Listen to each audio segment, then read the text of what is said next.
Bien, comenzamos a grabar la dinámica de la Parashá 27, se titula Shemini, octavo, y los escritos y los profetas, del libro de Yehoshua, capítulo 21 y 22. Antes de comenzar, vamos a recitar la bendición.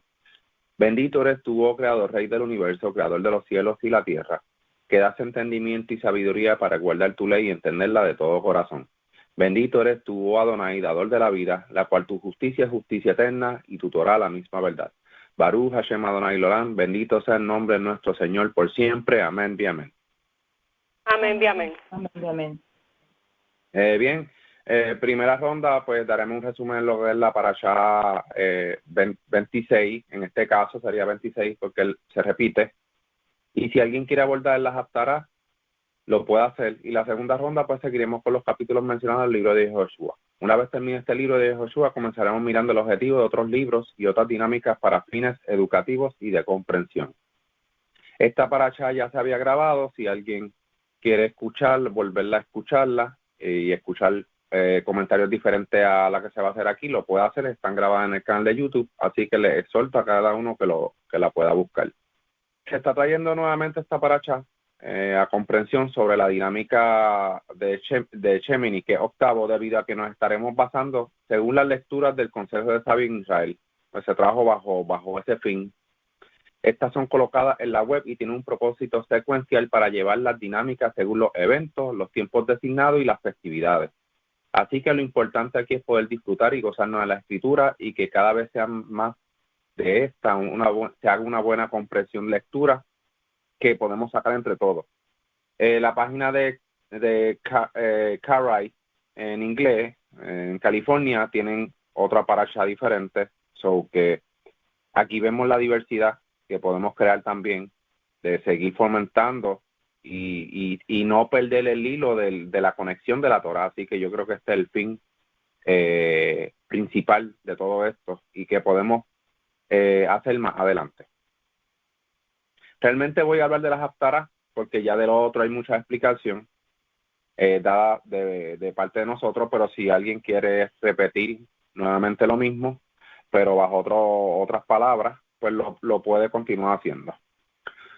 Bien, una de las razones por la cual me llama la atención de las haftarás de esta parashá Shemini es porque habla de una futura restauración. Si se fijan, no habla de un linaje de apellido aquí en los levitas. Habla de los que realmente obedecieron al Creador en aquel momento. Aquí en el capítulo 44, en el versículo 15, nos dice que los hijos de Sadoc guardaron el mandamiento y estos estarán en las cosas del templo en un futuro. Mientras los demás, aquellos que se fueron tras los ídolos, cargarán su vergüenza. Es decir, harán otros ciertos trabajos con bochorno. Así ha dicho el Creador. Para mí veo esto bien interesante porque no se habla de como que de apellido, se habla más bien de familia. Y esta familia, como se menciona de Sadoc, aparentemente, según lo que vemos, es una línea consagrada. O sea, fue una familia dedicada que se abstuvo de estas inmundicias que cometieron estos levitas. Si nos fijamos en esta lectura de las haftarás, habla acerca también de los sacrificios y de las cosas sagradas en el templo o tabernáculo, y de quiénes son los que realmente tenían acceso a las cosas santísimas. Por eso es que se dice que la línea Sadoc se va a acercar a las cosas sagradas en el futuro templo. Mucha gente ha entendido que los incircuncisos no podrán estar en la presencia del Creador, pero esto es totalmente erróneo, porque lo que habla aquí son de los que administran las cosas del templo. Más bien le habla a los levitas y los sacerdotes. Si miramos la comprensión de lectura, habla de los sacerdotes y de los levitas. Es por eso que dice que Israel puso a sacerdotes y levitas incircuncisos de corazón e incircuncisos de carne a administrar las cosas del templo o del tabernáculo. Mientras nos dice aquí que el pueblo fue quien puso a esta gente para estos servicios, dando a entender que por tal razón fueron los que desviaron al pueblo hacia los ídolos. Recordemos qué pasó con Saúl. ¿Quién fue quien eligió a Saúl por príncipe en Israel? Fue el mismo pueblo. O sea, el pueblo eligió a esta persona sin conocer bien su corazón, sus intenciones. ¿Y qué pasó? Pues el Creador dijo, tranquilo, porque le dijo a Samuel, tranquilo, porque no te han desechado a ti, sino a mí, para que yo no sea rey por ellos. ¿Por qué? Porque el Creador es quien conoce el corazón de todos nosotros, y él quien puede poner a un rey justo, un rey que tenga un corazón para cuidarnos. Entonces, pues, el pueblo es lo que ha hecho es traba tras traba. Cuando leemos los escritos y los profetas, vemos un sinnúmero de cosas, de barbarie, que tú dices, a rayos, pero pues, ¿por qué el pueblo no siguió la Torá? Entonces, aquí vemos, más adelante, que vamos a leer en los capítulos de Yehoshua, la importancia de seguir lo que se estipuló en la Torá.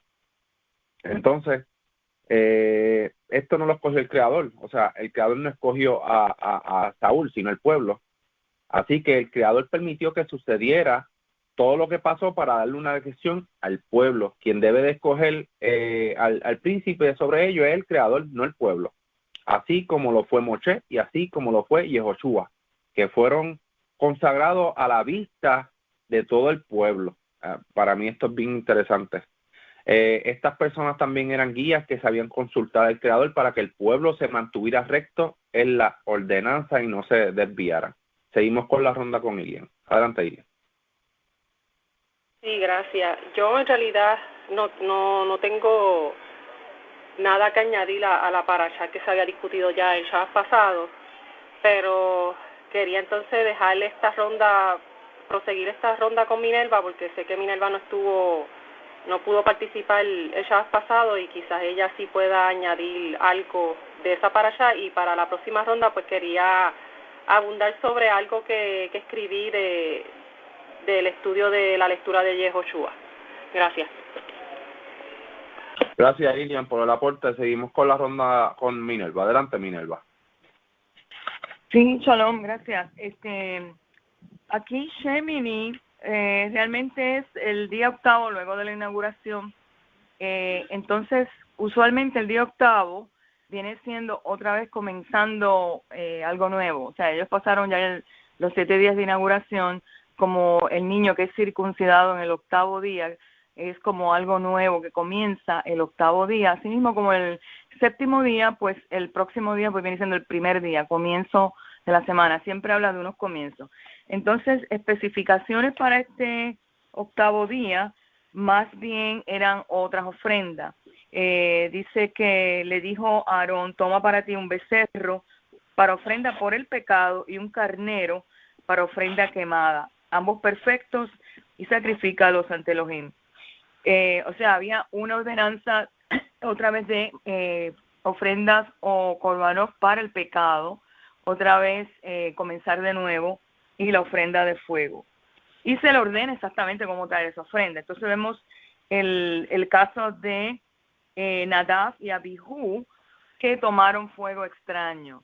Entonces, al decir fuego extraño, quiere decir que no fue un fuego de acuerdo a la ordenanza del sacrificio que se ordenaba de la ofrenda quemada, sino que ellos dispusieron a sí mismos tomaron cada uno su cazuela de fuego, pusieron fuego sobre ella y luego incienso sobre ella, se la ofrecieron ante Elohim, pero era fuego no autorizado, lo que Elohim no había ordenado ofrecer. Entonces dice que salió fuego de delante de Elohim y los consumió, de modo que murieron ante Elohim. Entonces, en otras palabras, no solamente se consumió ese mismo fuego contra fuego, sino que ellos mismos fueron consumidos. Entonces vemos que Moshe, al ver esto, convoca a Aarón y le explica a Aarón. Aparentemente esto es otra lección que los sacerdotes tenían que aprender, los Cohen tenían que aprender algo nuevo. Aparentemente él se lo había explicado. ¿Y qué está pasando aquí? Es que en la acción del octavo día, del primer día, es como un ensayo de lo que ya se había aprendido, y si hay errores, es como cuando usted está haciendo en una fábrica y pasa la última prueba de lo que se está fabricando, y si eso está defectuoso, hay algo que lo reject, o sea, lo desecha. Otra vez es como un reciclaje de lo ya aprendido. Entonces vemos que Moshe convocó, o sea, le dice a Aarón, es como una enseñanza a Aarón, le dice, mira, esto es exactamente lo que Elohim quiso dar a entender cuando dijo, seré santificado entre los cercanos a mí y seré de este modo glorificado. Dice que Aarón permaneció en silencio. Ese silencio a mí me muestra como que Aarón está como procesando esto de nuevo. Dice, wow, pero ellos ofrecieron fuego. Ok, pero y fueron consumidos. Moshe tuvo que volver a tomar a Aarón y volver a enseñarlo. Mira, esto es lo que exactamente lo que dijo Hashem cuando seré santificado entre los cercanos a mí. ¿Qué es ser santificado? Es ser como recibido, respetado, estar alineado con esa enseñanza de acuerdo a como se le fue dado originalmente, y para que de este modo sea glorificado. Entonces luego dice que Moshe convoca a Mishael y a Elzafán, los hijos de Uziel, el tío de Aarón, y les dijo, acérquense y retiren a sus parientes cercanos del interior del santuario, o sea que permanecieron en ese santuario y los traigan fuera del campamento. Entonces ellos se acercaron a Nadab y Abihu fuera del campamento en sus túnicas, o sea, ellos no los tocaron como había dicho Moshe. Entonces ahí vuelve Moshe a darle otras órdenes. El versículo 6 le dice, no dejen de cortarse el cabello y no rasguen sus vestiduras, de lo contrario morirán, trayendo ira divina sobre toda la comunidad. En lo que respecta a sus hermanos, que toda la familia de Israel llore por lo que el Elohim quemó.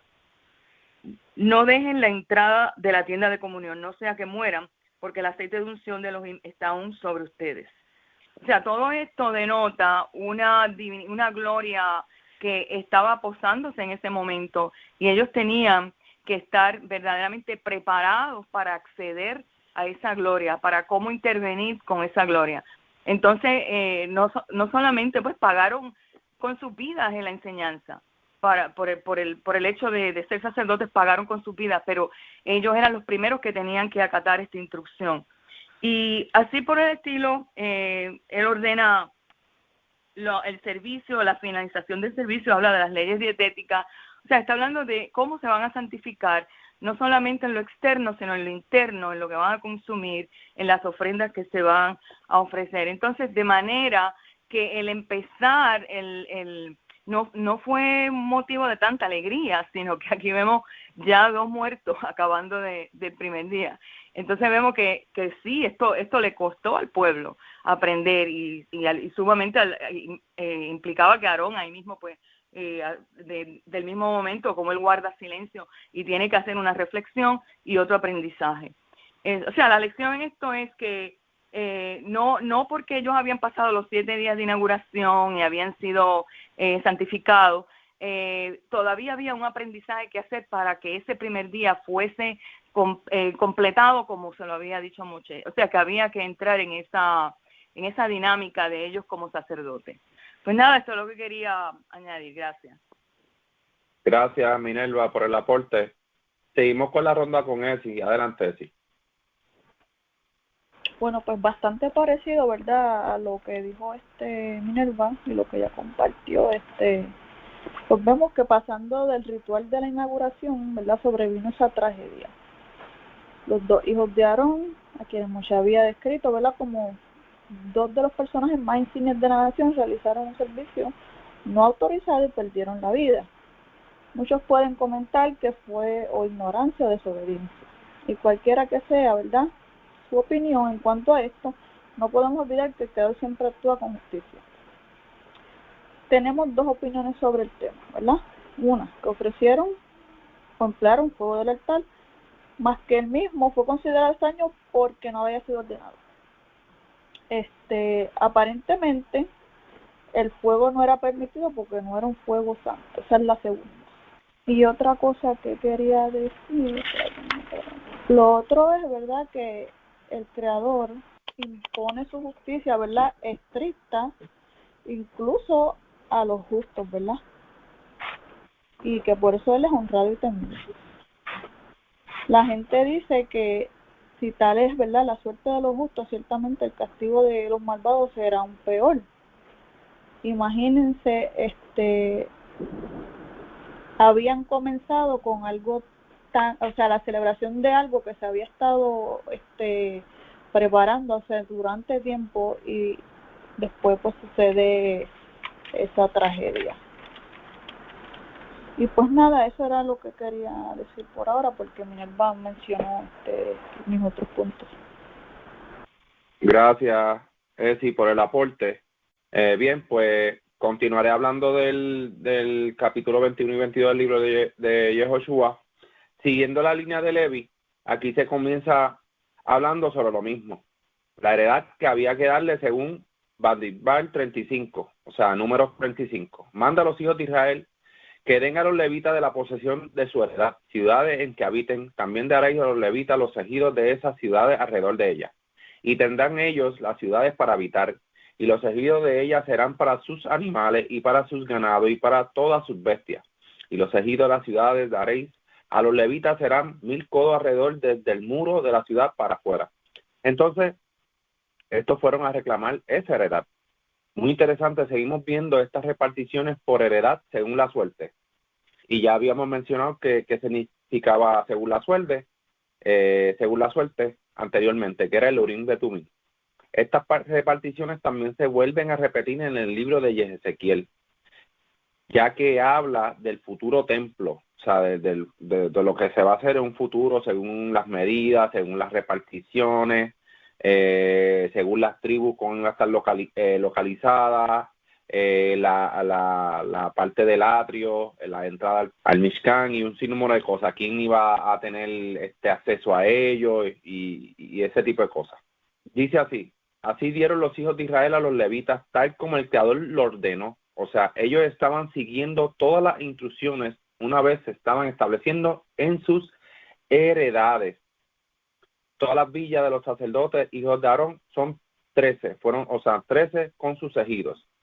Más la familia, los hijos de Coat, levitas, los que quedaban de los hijos de Coat, recibieron por suerte villas de la tribu de Efraín. O sea, vemos que la repartición de estas tribus hacia los levitas eran justas y medidas según las tribus también, porque cada tribu tenía un terreno diferente al otro. ¿Por qué? Porque eran tribus grandes, habían tribus pequeñas, había tribus que no eran tan grandes, pues según esa suerte, Urim Betumín, iban a ser establecidas. 48 villas fueron dadas entre todas las tribus para los levitas. Como ven, los levitas estaban en todas las tribus, o sea, en toda la tierra. Su trabajo dependía del pueblo y el del sacerdote dependían de los levitas.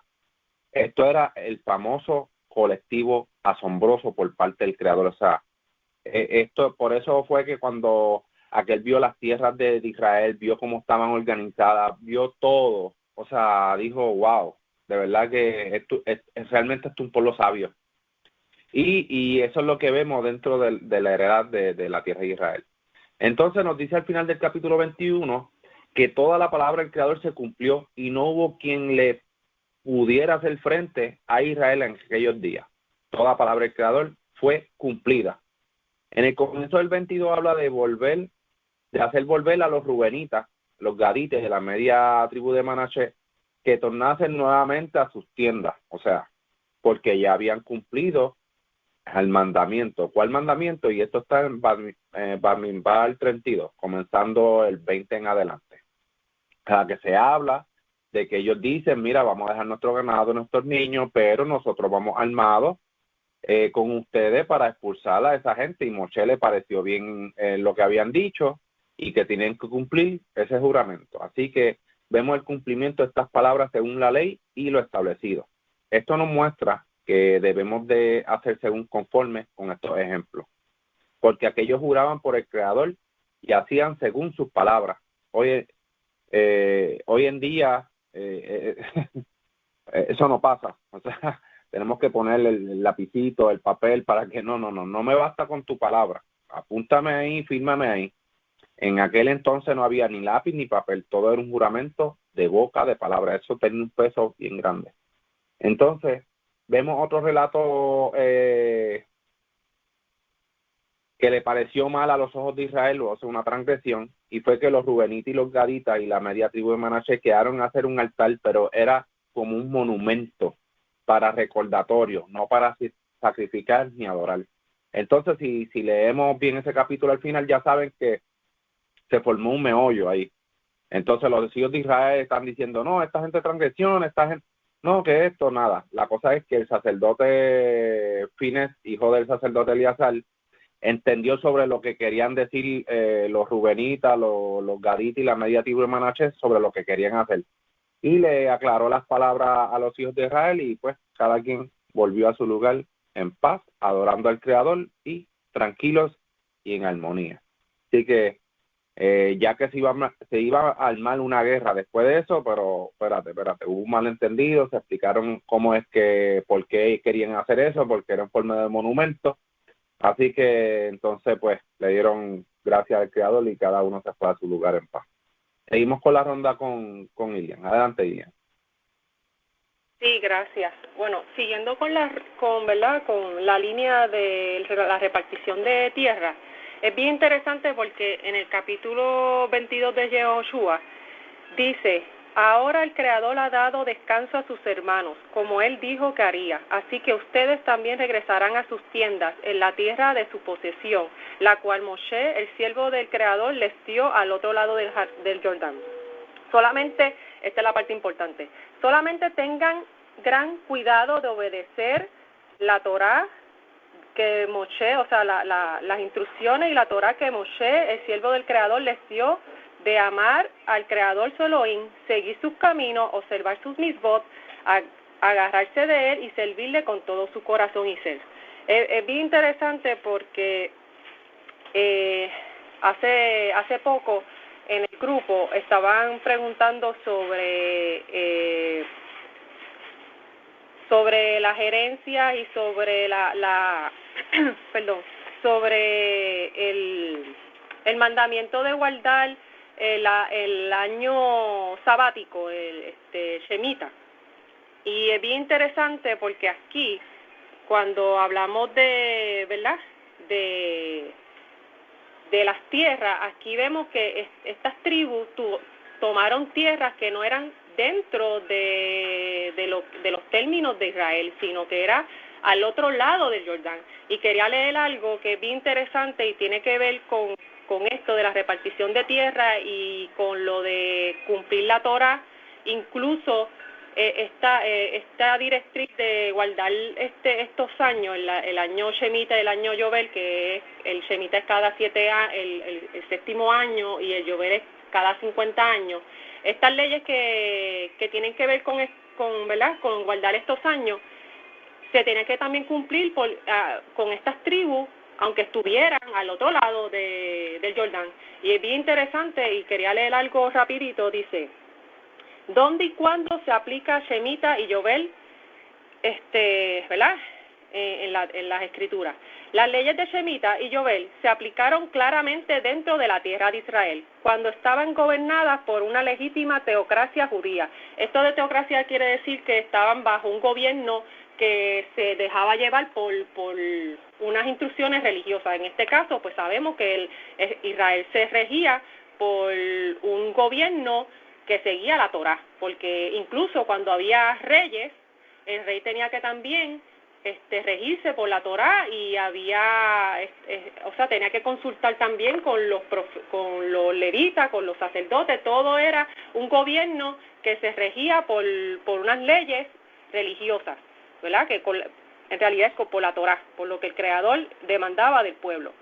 Sin embargo, también sigo con la lectura. Sin embargo, también se aplicaron en otras tierras conquistadas por los israelitas. Aquí vemos que estas tierras conquistadas por los israelitas incluye esto que estamos leyendo en el capítulo de Yehoshua, que estas tribus conquistaron estas tierras, o sea, se les cedieron estas tierras en los momentos cuando estaban en el desierto. Moshe fue el que, ¿verdad?, tuvo un trato con ellos de que si ellos luchaban con el pueblo para conquistar la tierra de Israel, entonces esas tierras se le iban a dar.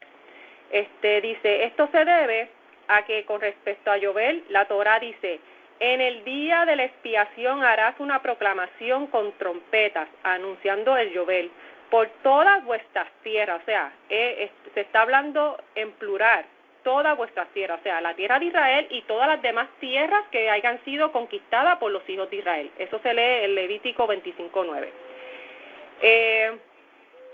Sin embargo, las leyes de Shemitah y Yovel no se aplican hoy en día, y es porque las leyes están presididas por la condición de que cuando llegues a la tierra que yo os doy. Así que las leyes de Shemitah y Yovel solo aplican cuando la tierra de Israel haya sido dividida de acuerdo a como el Creador les había ordenado originalmente, que esto es lo que vemos aquí. En todos estos capítulos que hemos leído anteriormente en Yehoshua, vemos cómo originalmente las tierras fueron divididas. Es por eso que estas lecturas son tan importantes, porque yo creo que, ¿verdad?, cuando se restablezca todo, una de las cosas que se van a restablecer también son esta distribución de tierra. Originalmente las tierras están divididas como el Creador había ordenado, y esto tiene que volver de nuevo a ocurrir para que entonces se pueda aplicar las leyes de los años el año Shemitah y el año Yovel. Incluso también, pues, obviamente se sabe que también hoy en día Israel no es un país donde se esté rigiendo por la Torá, o sea que tampoco es un gobierno teocrático. Y es bien interesante, quería traer esto ¿verdad?, a discusión. Sé que no tiene mucho que ver con la lectura, pero a la misma vez sí tiene una conexión por lo de la repartición de tierra. Otra cosa que me llamó mucho la atención fue en este mismo capítulo, cuando los hijos de Israel empezaron a escuchar y vieron lo que habían hecho los hijos de Rubén y los hijos de Gad y la media tribu de Manasés, edificaron algo, como un altar o algo, y suponieron ellos que esto era para hacer sacrificio. Y es bien interesante esta enseñanza que da esta lectura, porque nos da a analizar que a veces nosotros tomamos postura o tomamos decisiones en base a suposiciones, a lo que yo creo, sin antes ir ¿verdad?, y corroborar qué es lo que sucedió, por qué sucedió, cuál es el motivo del por qué. Entonces yo creo que aquí al final, cuando los hijos cuando ellos dicen que el Creador sea testigo de que si nosotros hicimos esto para hacer sacrificio fuera del lugar donde Él había establecido, porque también esto es algo que es bien importante. El pueblo de Israel se escandalizó por estas, ¿verdad?, y supuso esto, y Yehoshua rápido tomó acción, porque ya se sabía, ya había una ordenanza de que el Creador no iba a permitir sacrificio ni nada que no fuera en el tabernáculo, por las leyes que le había dado. No se podía hacer eso fuera de allí.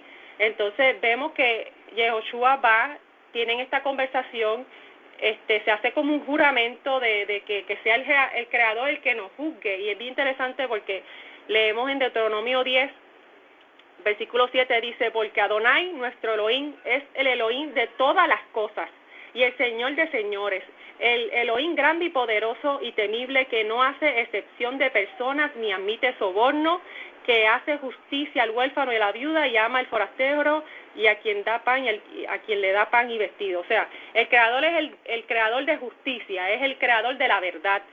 Y ellos se confían, ¿verdad? Ponen esa confianza en el Creador, de que el Creador sea el juez que juzgue entre ellos y de la razón de la verdad de lo que sucedió ahí, y del por qué, el motivo del por qué ellos hicieron esta estatua. No sé, porque es que no parece que fue algo parecido a lo que era el donde se sacrificaba, ¿verdad? Es bien interesante ver esto y ver que Yehoshua cae en cuenta y dice como que el Creador sea el testigo, y que todo haya sido aclarado y que ellos hayan regresado, ¿verdad?, en tranquilidad, porque entendieron y se dieron cuenta que habían supuesto de forma negativa. Y es bien, ¿verdad? Para mí es bien bonito ver este comportamiento de Yehoshua y de las tribus, ¿verdad?, a las que se le estaban haciendo la acusación, ver que el Creador fue juez y testigo de esta situación, de haber aclarado esta situación. Y nada, eso es lo que quería añadir sobre la lectura. Gracias. Gracias, Ilian, por el aporte. Bastante interesante lo que has dicho sobre todas las recopilaciones que diste. Seguimos con la ronda con Minerva. Adelante, Minerva. Sí, lo que quería añadir un par de cositas aquí en la misma paracha Shemini, porque parece que la cosa, yo me pongo en el lugar de ellos estando ahí, ¿no? La cosa se ponía más bien seria porque acuérdense que aquí no había nada escrito, no habían computadoras, no habían tablets, era de acuerdo a lo que él recordaba que Moshe le había dicho, las instrucciones según el Eterno le había hablado. O sea que yo me imagino un Aarón que está un poco... o sea, dice, ya murieron estos dos primeros, ¿qué va a pasar aquí con las próximas ofrendas y para haya expiación? Entonces, en el versículo 6, Moshe le dice en el capítulo 9, esto es lo que ha ordenado Elohim, háganlo y la gloria de Elohim le será revelada. Entonces, me imagino un Aarón que está preocupado porque esta gloria sea revelada, está llevando sobre sus hombros esta carga de recordar todas estas cosas, estas instrucciones según habladas. O sea, poniéndonos en el lugar de ellos, es una cosa seria. O sea, estamos ya en el día del comienzo y cómo lo vamos a hacer. Entonces ya vimos los primeros dos que ofrecieron fuego extraño. Entonces hay otra ordenanza de que había que agitarse con movimientos prescritos de la ofrenda agitada, todo bien específico. ¿Por qué? Porque estas ofrendas lo que representaban era como cierta transmutación, digamos, yo transmito el pecado del pueblo en forma, diga, simbólica a ese animal, entonces lo ofrecemos en sacrificio para que venga esta gloria y esta comunión y esta unión con el Elohim. Entonces, luego de las leyes dietéticas que fueron bastante extensos, bastante específicos con cada animal, vemos aquí al final de esta parashá que él le da instrucciones en el versículo 43, dice, no se vuelvan repugnantes, comiendo cualquier criatura pequeña que se multiplique. No se impurifiquen con ellas, porque los harán espiritualmente insensibles. O sea, ocurría algo, si ellos, digamos, comían algo impuro, ocurría algo también a nivel del espíritu, o sea, a nivel de alma. Importante que aquí lo dice, para que no se hagan espiritualmente insensibles. Entonces, no solamente es el comer por la salud, sino que hay una asociación espiritual aquí, hay una asociación bien interesante, para que no sean espiritualmente insensibles, porque yo soy Elohim, su Señor, puesto que yo soy santo, ustedes deben también hacerse santos y permanecer santificados. Por consiguiente, no impurifiquen sus almas, o sea, su nefesh, comiendo cualquier animal pequeño que viva sobre la tierra. Y vuelve y repite, yo soy Elohim, que lo saqué de Egipto para ser su Elohim. Por consiguiente, puesto que yo soy santo, ustedes deben permanecer santos. Entonces finaliza con, esta es la ley, ustedes, para hacer distinción entre lo impuro y lo puro, entre animales comestibles y animales que no pueden comerse. O sea, que no es solamente la parte corporal, sino que estamos hablando aquí algo más profundo, que es el nefesh. Y entonces, este siendo el primer día, estas son las leyes que van a ellos establecer. Ya, en otras palabras, Aarón ya ha comprendido lo que es fuego extraño. Entonces, me imagino que de aquí en adelante, pues el servicio del templo va a ser algo muy coordinado, algo muy ordenado, para que entonces esa gloria de la que él habló bajase, para que ellos palpen esa gloria. Pues nada, esto es lo que yo quería comentar, porque muchas veces se habla de la dieta kosher, se habla de los animales puros, pero se habla como en un término religioso para nosotros ser identificados como pueblo escogido, como judíos.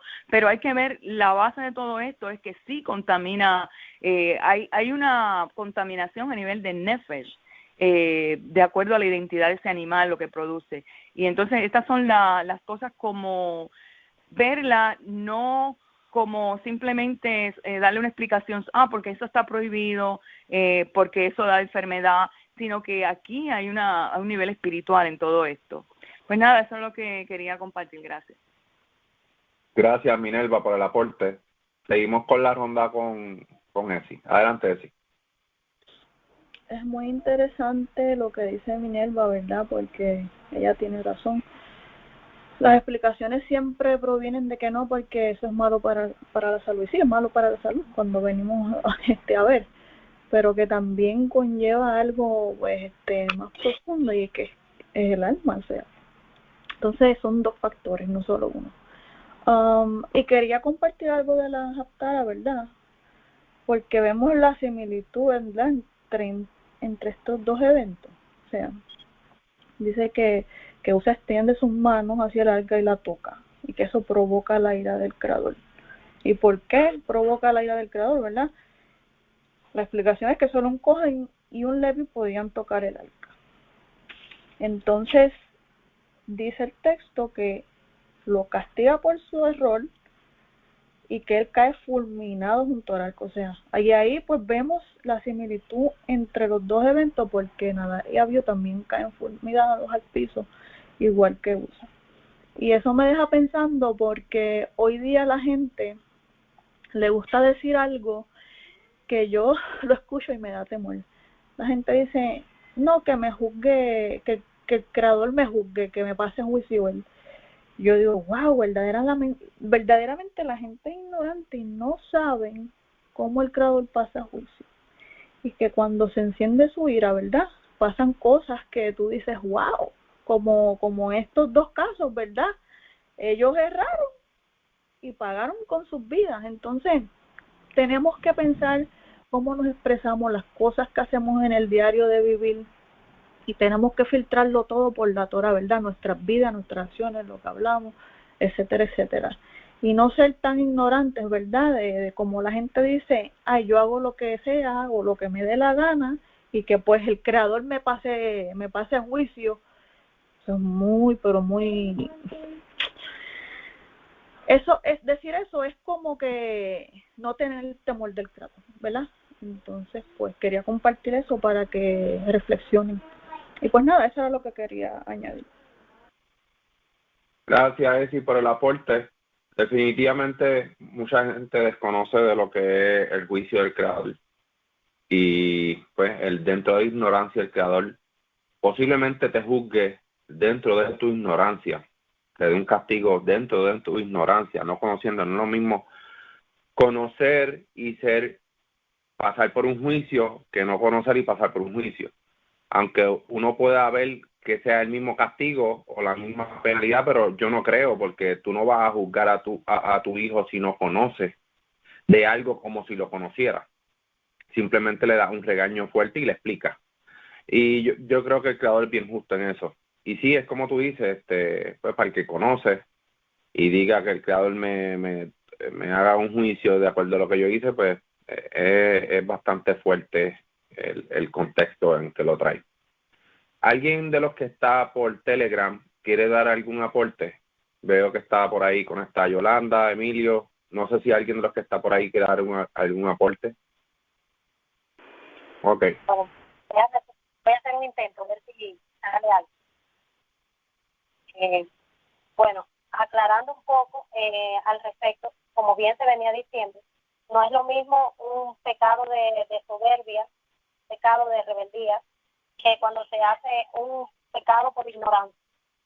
Y es importante destacar que, por ejemplo, Levítico 5:17 dice así: finalmente, si una persona pecare o hiciera alguna de todas aquellas cosas que por mandamiento del Eterno no se han de hacer, aún sin hacerlo a sabiendas, es culpable y llevará pecado. Y es importante destacar de que debemos siempre buscar el conocimiento para saber cuándo estamos agradando o no al Eterno.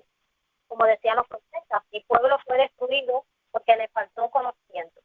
Así que una de nuestras metas no debe ser simplemente conformarnos con nuestra ignorancia, porque podemos tener pecados, es decir, podemos estar haciendo cosas que van contrarias a la voluntad y la intención del Eterno y no saberlas por desconocimiento.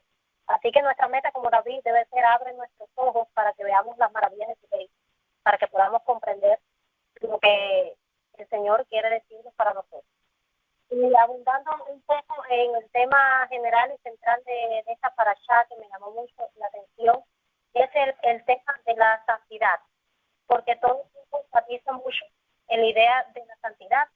Y es interesante, como dice de que en Levítico 10:9, cuando él menciona la situación de que no beban vino, en el versículo 10 aclara que una de las funciones de los sacerdotes finalmente es poder discernir entre los santos, los humanos, lo inmundo, lo limpio, para poder enseñar al pueblo de Israel todos los estatutos del Señor.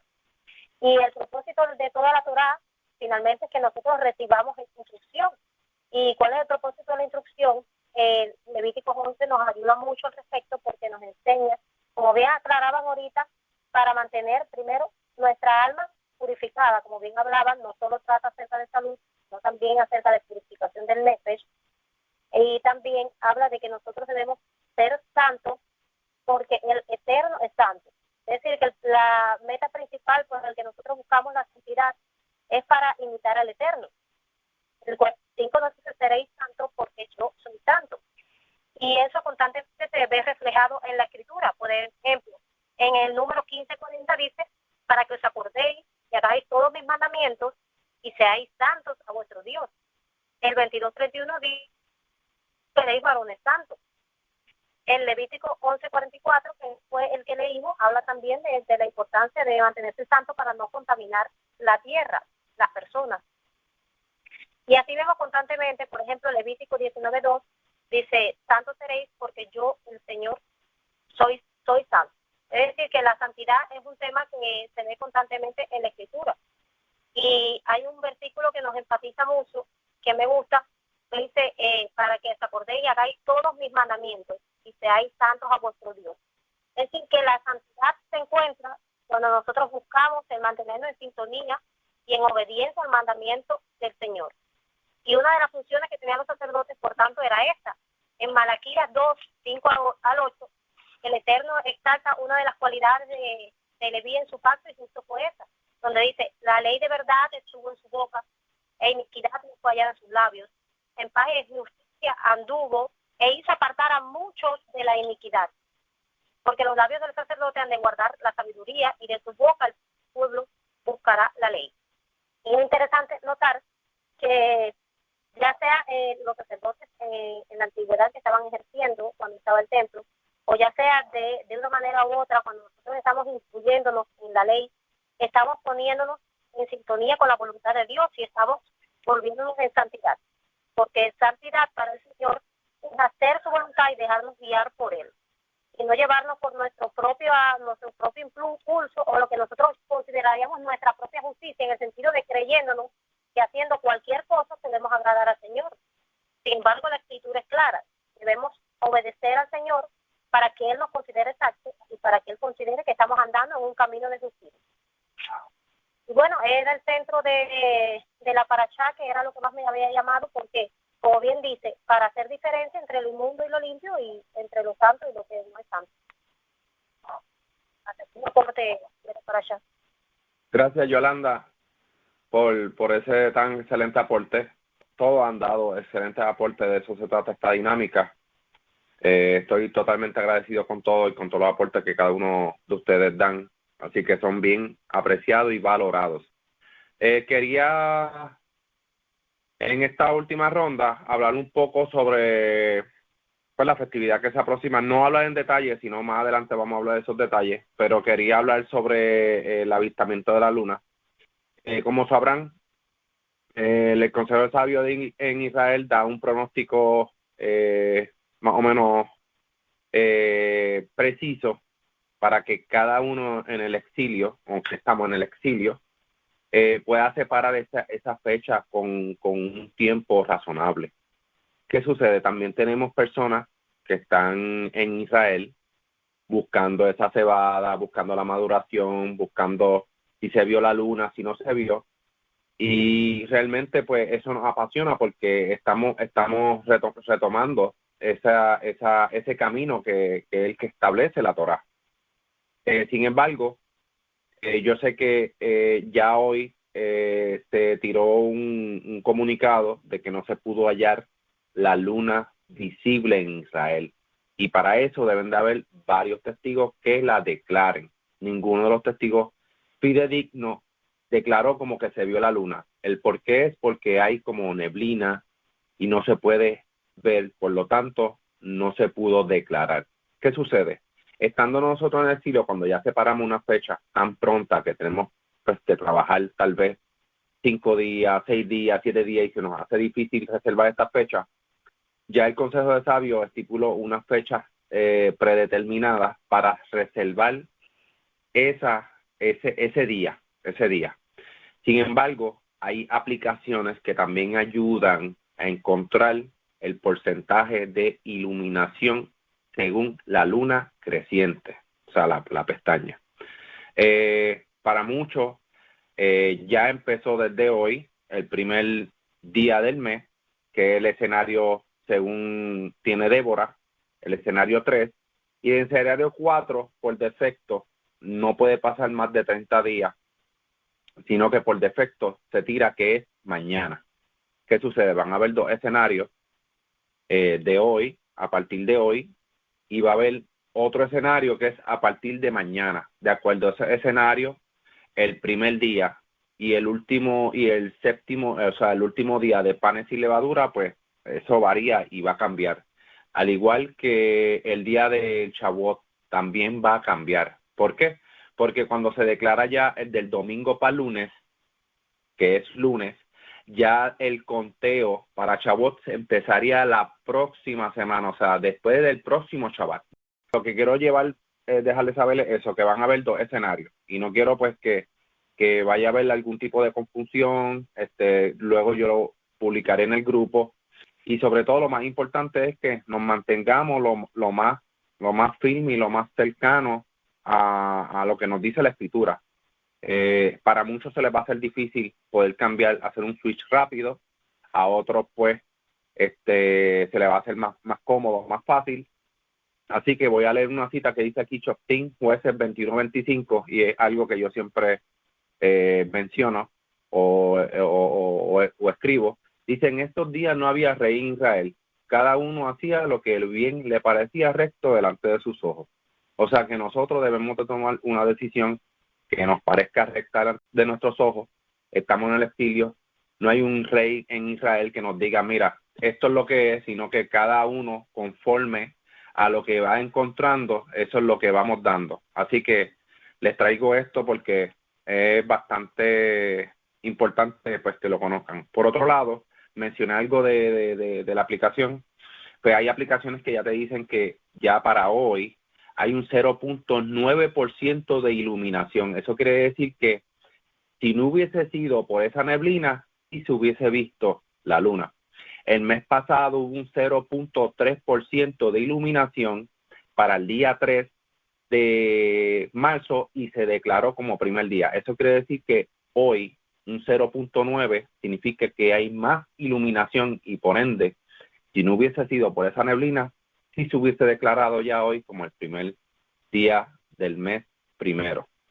¿Hay alguien más que quiera dar algún aporte?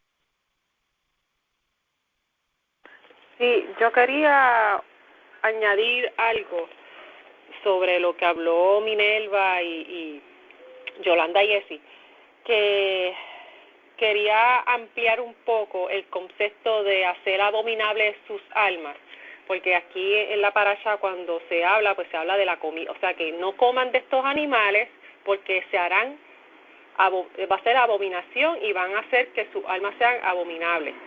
Pero más allá de eso, yo veo también que esto es algo que tiene que ver con desobediencia y rebeldía, ya que cualquiera que sabiendo esto, cualquiera que lo hiciera estaba cometiendo un acto de rebeldía y de desobediencia hacia el Creador. Y yo creo que más allá de hacer detestable nuestras almas comiendo estos animales, también va más allá de que si es con esto que también contaminamos nuestras almas, también podemos contaminar nuestras almas desobedeciendo cualquier otra de las leyes que el Creador le dio al pueblo de Israel. O sea, si tú desechas cualquiera de estas leyes que el Creador nos dio para obedecer, o sea, el pueblo de Israel desechaba cualquiera de estas leyes que el Creador le había dado para obedecerla, esto inmediatamente también incurría a que tu alma también fuera detestable delante de los ojos del Creador. Y quería, ¿verdad?, añadir eso porque veo que también, ¿verdad?, esto es algo que esto de ser rebelde y estar en contra del Creador también va más allá de comer algo, sino que también adicional a que al tú comer eso también tu alma se hace detestable, también el hecho de rechazar cualquier otra misbó también te hace que tu alma sea detestable. Y eso es lo que quería añadir. Gracias. Gracias, Ilian, por el aporte. ¿Alguien más quiere dar algún aporte? Quería también mencionar algo rapidito. Y es que, ¿sabe? Pues vamos, por decirlo así, el cristianismo quiere insistir en que no, que nadie puede ser santo en la tierra. Pero eso es una mentira porque, como Minerva explicó, ya hay una invitación del Creador. El Creador dice, si yo soy santo, mi pueblo tiene que ser santo. Entonces, para que no se dejen engañar, siempre busquen la verdad, la raíz. O sea, el Creador sí quiere y nos invita a que vivamos una vida de santidad porque Él es santo y Él nos escoge a nosotros para que seamos santos también. Y pues nada, eso quería añadir. Gracias, Esi, por el aporte. Hablando de eso de santidad, sí, la santidad, si nos miramos en el contexto hebreo, es como si fuera apartado o consagrado. Y sí, podemos ser un pueblo consagrado. ¿Consagrado a quién? Al Creador, porque el Creador es consagrado, el Creador es apartado. Pues nosotros debemos de ser también apartados y consagrados. Y yo creo que esa es como que la mayor definición, porque hay mucha gente que busca, no, que tú eres un santo, no, que usted cree que es un santo, y entonces sacan este tipo de palabras que ya están como que mal traducidas y le dan un significado pues erróneo, un concepto erróneo. Entonces cuando miramos el concepto, la gente se le hace bien difícil entender, pero eso es santo. No es que significa santo, es que es consagrado. Yo soy consagrado y el Creador también es consagrado, o sea, somos apartados y nosotros debemos de hacer esa distinción entre los demás pueblos. Nosotros somos pueblo apartado al Creador o consagrados al Creador, y de esa gente pueden haber mucha gente y existir mucha gente consagrada y que son apartadas. Entonces nosotros debemos de ser así, consagrados y apartados para el Creador, porque mucha gente dice, ay, mira, nadie es santo en esta tierra, y no es así. Para los términos de otras religiones, eso de santo, pues se escucha como que bien, como, vamos a ponerlo así, bien claro, o bien difícil de alcanzar. Entonces, pues le damos el significado de comprensión, que es consagrado o apartado. Y yo creo que la gente lo va a comprender un poquito mejor. ¿Alguien más tiene algún aporte que dar, un aporte final? Sí, yo quería añadir un pensamiento que me vino sobre eso de ser santo, ser apartado. Yo creo que uno de los problemas más grandes que tenemos hoy en día, el hombre moderno, es que no entiende lo que es estar en pacto. Entonces se rompen los pactos como si nada. No hay cuando nosotros hacemos un pacto con el Elohim de Israel, ya estás asumiendo que es un pacto apartado, como que lo atesoras, lo respetas, y ya de por sí eso implica una santidad o ser santo, ¿no? Entonces, si no se valida, si no se valora lo que es un pacto, el ser humano es bien pronto para romper esos pactos. Entonces, cuando él habla así, acordados de que somos santos, que somos apartados, en otras palabras, ustedes hicieron un pacto, entonces siempre tenemos que tener en mente esa palabra que hicimos un pacto, no es solamente seguir una cultura o seguir unos patrones, sino que hay un pacto real y verídico, y él se acuerda de ese pacto, de manera que a nosotros tenemos ese pacto diariamente, estamos fluyendo en esa presencia constantemente. Entonces, ahí es que viene lo que cuando se habla de idolatría, es personas que han hecho pacto injertan otras cosas ajenas, como injertar fuego extraño a algo que no es parte de ese pacto que hizo el Creador con nosotros. Pues nada, era solamente un pensamiento. Gracias. Gracias, Minerva, totalmente de acuerdo. Creo que entiendo yo que Yolanda iba a mencionar algo. Adelante, Yolanda. Era una situación para mostrar la diferencia de lo que estaban hablando ahorita acerca de que realmente cuando uno peca sin saberlo, o cuando uno desobedece sin saberlo, aún así el Señor lo considera pecado. Y lo decía Levítico 5:17, una persona pecare e hiciera alguna de esas cosas que por mandamiento del Eterno no se debe hacer, aún sin saberlo a sabiendas. Es decir, aquí estamos viendo un pecado de hierro, un pecado de alguien que no conoce que eso desagrada al Eterno. Es culpable y llevará su pecado. Es decir, que lleva de nuestra parte, una vez que nos demos cuenta de ello, arrepentimiento y hacer una transformación a nuestra vida para ponernos en sintonía con la voluntad del Eterno.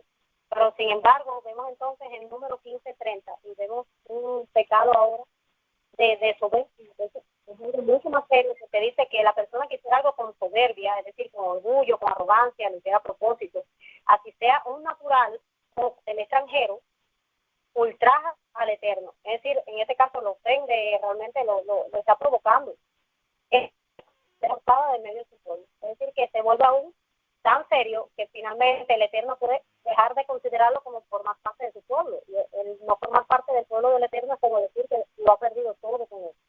Así que es algo importante siempre tratar de buscar la voluntad del Eterno y darnos cuenta que hay que tomar al Eterno en serio y que con la desobediencia a la instrucción del Eterno no se debe jugar. Como bien decía ahorita, nuestra alma se ve afectada porque se ensucia, se vuelve inmunda, pero no solo eso, sino que al final podemos estarlo perdiendo todo, como le pasaba a muchas personas, por ejemplo, como es el caso del rey Saúl, que al final fue escogido para ser rey, y como bien le dijo el profeta, para que se diera cuenta que podemos tener todos los sacrificios, podemos tener todas las buenas intenciones, pero si estamos desobedeciendo al Eterno, para él es como si nosotros estuviéramos en idolatría, porque estamos volviendo a un Dios de nuestra propia voluntad y nuestra propia imaginación, rechazando a él. Gracias, Yolanda, por el aporte. ¿Alguien más, algún aporte final? Lo último que voy a decirle. Las personas preguntan, pero ¿cómo logramos ese estado? ¿O cómo nos hacemos apartados o santos, verdad? La palabra que quieras utilizar. Bueno, lo que nos hace de esa manera ante los ojos del Creador es seguir su Torah, y no hay nada más que añadir. Gracias, Esi, por el aporte. Así mismo es. Que nos hace diferente es seguir la Torah, porque no seguir la Torah es lo que ha hecho los demás pueblos, lo que ha hecho la rebeldía, como mencionó Yolanda, y eso es una transgresión. Y yo entiendo que cuando seguimos leyendo los escritos y los profetas, nos damos cuenta que el fin de todo hombre es guardar las leyes del Creador. Ese es todo en la vida del hombre, lo dice el mismo Kohelet, el mismo Rey Shalomo. No hay nada más que hacer, no hay más libros, no hay más que seguir la Torah. Ese es el fin de todo hombre. Así que si no hay más nada que decir, les deseo a todos Shabbat Tov. Shabbat Tov. Shabbat Tov.